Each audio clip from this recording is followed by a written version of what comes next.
ကားသမားဖြစ်သူကအလုပ်ထွက်တော့မဲ့အချိန်မှာသူ့အလုပ်ရှင်ကိုကားအောက်ပိုင်းကိုတေချာစစ်ဖို့ခဏခဏသတိပေးခဲ့တယ်။ဘာဖြစ်လို့လဲဆိုတော့ပြီးခဲ့တဲ့လတုန်းကစီတိုင်ကီနားမှာအမဲရောင်တစ်တာလေးတစ်လုံးကိုသူရုတ်တရက်တွေ့ခဲ့လို့ပါ။အစတုန်းကတော့အလုပ်ရှင်ကခင်မိတဲ့နည်းပညာပစ္စည်းတစ်ခုခုတတ်ထားတာနေမှာပါလို့သူထင်ခဲ့ပေမဲ့နောက်ပိုင်းစဉ်းစားကြည့်လေပိုပြီးထူးဆန်းနေလေပဲ။အဲ့ဒီအမဲရောင်ဘူးကတခုခုတော့မှားနေပြီလို့သူခံစားရတာကြောင့်ကားကိုတေချာစစ်ဆေးဖို့ချက်ချင်းစီစဉ်လိုက်တော့တယ်။ထင်းတဲ့အတိုင်းပါပဲကားပြင်ဆရာကကားအောက်ပိုင်းအထဲနဲ့မှာဝတ်ထားတဲ့အမဲရောင်ဘူးကိုရှာတွေ့သွားတယ်။ပုံစံနဲ့အင်တင်နာပေါက်လေးကိုကြည့်ပြီးဒါဟာချောင်းသားထောင်တာရောလူချေရခံတာရောလုံးလို့ရတဲ့စက်ပစ္စည်းတစ်ခုဖြစ်နိုင်တယ်လို့ကားပြင်ဆရာကခန့်မှန်းလိုက်တယ်။ဒါဟာတစုံတစ်ယောက်ကဒီလူရဲ့လှုပ်ရှားမှုတိုင်းကိုစောင့်ကြည့်နေပြီးကားထဲမှာပြောသမျှစကားတိုင်းကိုလည်းနားထောင်နေတယ်ဆိုတဲ့အဓိပ္ပာယ်ပဲ။ကားပြင်ဆရာကအဲ့ဒီစက်ကိုဖြုတ်လိုက်တဲ့အချိန်မှာပိုပြီးတော့တောင်အံ့ဩသွားသေးတယ်။သူကဒါဟာတာမန်ပုဂ္ဂလိကစုံထောက်တွေသုံးနိုင်တဲ့ပစ္စည်းမျိုးမဟုတ်ဘူးလို့ပြောတယ်။တစိမ့်အမှတ်အသားတွေအရဒါဟာစစ်တပ်သုံးထောက်လန်းရေးပစ္စည်းဖြစ်နေတယ်။အဲ့ဒီလူကသူ့ရဲ့စီးပွားပြိုင်ဘက်ကစုံစမ်းနေတာလားလို့တန်တရားဝင်နေတော့မှပဲကားပြင်ဆရာက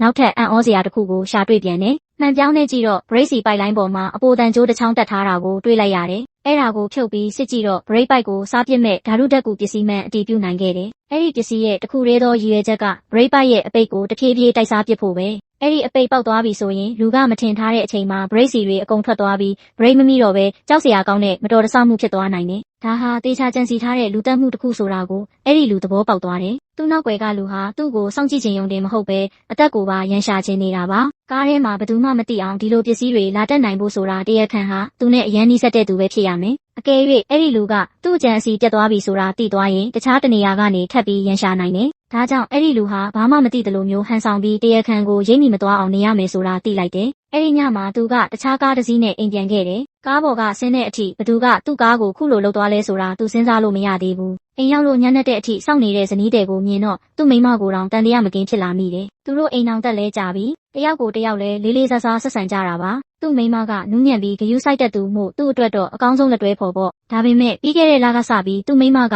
ကျမကြီးလက်ဖက်ရည်အမျိုးမျိုးကိုဆွဲဆွဲလန်းလန်းလုပ်နေတတ်တယ်။အလောက်ကပြန်လာရင်ညတိုင်းလက်ဖက်ရည်တစ်ခွက်ဖြော်ပေးလေးရှိတယ်။အဲ့ဒီလက်ဖက်ရည်တောက်ပြီးတိုင်းသူကထူးထူးဆန်းဆန်းမူးနောက်ဖြစ်သွားတတ်တယ်။အရင်ကတော့အလုပ်ပင်ပန်းလိုပဲလို့သူထင်ခဲ့တာ။ဒါပေမဲ့ကားထဲမှာဖြက်စီးခံထားရတာတွေကိုသိလိုက်ရပြီးတဲ့နောက်မှာတော့ဒီညတိုင်းတောက်တဲ့လက်ဖက်ရည်ကိုသူတန်တရားမဝင်ပဲမနေနိုင်တော့ဘူး။ဘာလို့လဲဆိုတော့လက်ဖက်ရည်ကလည်းပြီးခဲ့တဲ့လကမှစတောက်တာဖြစ်တယ်လို့အမဲရောင်ဘူးကလည်းပြီးခဲ့တဲ့လကမှပေါ်လာတာမို့လို့ပဲအကယ်၍သူအိမ်ပြန်လာတိုင်းလက်ဖက်ရည်ကြောင့်အိမ်ငိုက်နေမယ်ဆိုရင်ကားထဲမှာတခုခုမှားနေတာကိုသတိထားမိဖို့ခွန်အားရှိမှာမဟုတ်တော့ဘူး။အားလုံးကကွက်တီပဲ။အဲ့ဒီအချိန်မှာပဲသူ့မိန်းမကသူကနာမငြိမ်ဖြစ်နေတာကိုသတိထားမိသွားတယ်။ပိန်မန်းနေလို့လားဘာလို့လက်ဖက်ရည်မတောက်တာလဲလို့မေးလာတယ်။တန်တရားတွေကိုရိပ်မိမသွားအောင်အဲ့ဒီလူဟာစိတ်ခတ်ထားနိုင်တဲ့လက်ဖက်ရည်ကိုမတက်တာပဲတောက်လိုက်ရတယ်။ပြီးတော့အလုပ်တွေကြံသေးတယ်လို့လိန်ပြောပြီးအခန်းထဲဝင်ခဲ့တယ်။သူ့မိန်းမကတော့ဘာပြစ်မှမရှိသလိုပဲပုံမှန်အတိုင်းပြုမှုနေတယ်။စားကြည့်ခန်းထဲရောက်တော့သူကဖြစ်နိုင်တဲ့တရားခံတွေကိုပြန်စဉ်းစားတယ်။သူ့ကိုတေးစေခြင်းတဲ့သူတွေရှိပါတယ်။ကုမ္ပဏီကိုတင်းကျင်နေတဲ့စီးပွားပြိုင်ဘက်တို့မကြခင်ကမှအလုပ်ထုတ်ခံလိုက်ရလို့ရန်ညှိုးထားနေတဲ့အမှုဆောင်ရာရှိတို့ပေါ့။ဒါပေမဲ့သူတို့တွေ